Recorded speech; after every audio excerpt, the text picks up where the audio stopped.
अगं सावली, तू आता इथे? अगं हा काय प्रश्न आहे अलका? तिचंच घर आहे, ती कधी येऊ शकते. काही काय हो तसं नाही मला म्हणायचं, पण आता अशी अवेळी बसू तर दे, ये बस.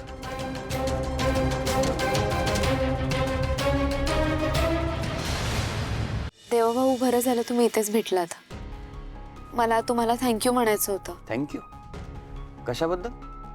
त्या दिवशी तुम्ही मला त्या गुंडांच्या तावडीतून वाचवलंत. तुम्ही नसतात तर काय झालं असतं काय माहिती. खरंच मनापासून थँक्यू. झालं? आभार मानून लगेच परक केलंस भावाला? अजिबात नाही.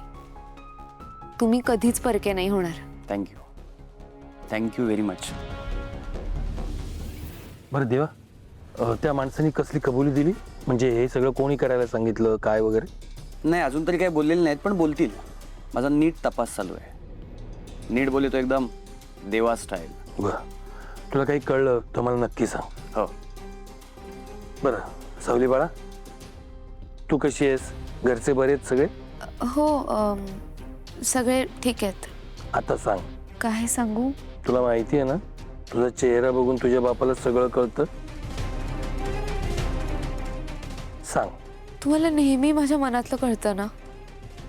मला सारंग सरांबद्दल बोलायचं होतं तुमच्याशी. सारंग बद्दल काय झालंय त्याला? बरं आहे ना तू? सारंग सरांचं वागणं अचानक बदललंय. हल्ली खूप तुटक तुटक वागतात माझ्याशी. फार बोलत नाहीत. मी काही विचारलं तर काही नाही असं म्हणतात. कामाचा ताण आहे, कामाचं टेन्शन आहे असं म्हणून टाळतात. पण मला एक कळत नाही, म्हणजे काम या आधी सुद्धा होतं ना, मग आत्ताच एवढं काम कसं काय आलं? नाही म्हणजे काम या आधी सुद्धा करायचे ना ते, मग कामाचा ताण इतका कसा काय वाढला? मला काहीच कळत नाहीये. सिस्टर, इतना ही ना? अरे मैं बात करता है ना उससे. हाँ? नाही नाही नाही नाही, कोणी त्याच्याशी बोलायचं नाही. मी बोलीन माझ्या पद्धतीने. प्लीज बोला. बोलतो बाळा, नको काळजी करू. बोलतो.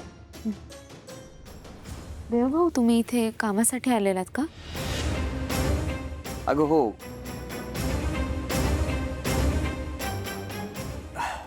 एका कामासाठी जात होतो इथनं, तर म्हटलं जाता जाता फादरला भेटून जावं. खूप दिवस भेटच झाली नव्हती आमची. बरं झालं, सगळ्यांचीच भेट झाली. जगन्नाथजी, तुम्ही प्लीज सारंग सरांशी बोलाल ना? नाही जमणार. हं? अगं बोलीन म्हटलं ना एकदा. काय